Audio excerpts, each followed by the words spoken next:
Thanks for joining us tonight at 9. In the legal system, once a person is arrested, that marks the first step in the investigation. The final step doesn't come until a jury issues a verdict of guilty or not guilty for the person being accused of a crime. But it's what happens in between those two steps that plays a key factor in the outcome. Investigators collect crucial pieces of evidence to strengthen their case. Our Quentin Smith speaks with a legal expert about this. Quentin, how important is it for prosecutors to have the right evidence for their case?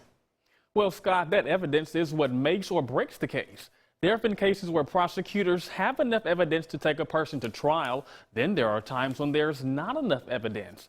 It all comes down to the burden of proof, which sometimes can be tough to prove. Courtrooms like this one in Lowndes County have dozens of criminal trials take place each year. Each case is different, but they all have one thing in common.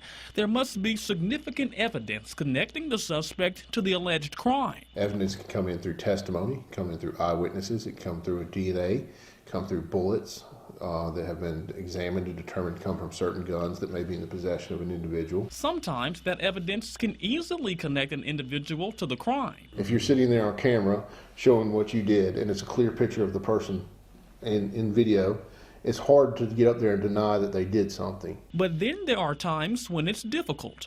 WCBI legal expert and defense attorney Jeff Hosford says officers failing to do a thorough investigation and collect all of the necessary evidence can cause big problems for the prosecutor's case. If an officer investigates a case and they feel like they know the person did it and they just sit back and they base it on that information, and then 2 years later you come to trial and the officer says, well, I just know he did it, but all the evidence that was existing at the time has disappeared, it's hard to convict that person because there is no testimony or there is no factual evidence to tie that person to the crime. In these instances, when the evidence isn't strong enough or doesn't point in the direction of the person being charged, Hosford says it's common to see prosecutors dismiss the charges being brought against the suspect. It's a tough spot to be in. I mean, because you got one family grieving, you got the police officers over here saying he did it, and then you got evidence that shows he didn't do it.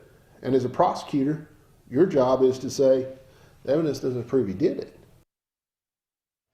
Now, new evidence can come in at any time as long as it's presented to both parties. Hosford says in these situations, it's common to see prosecutors ask for a continuance of the trial, like the one recently in Noxubee County.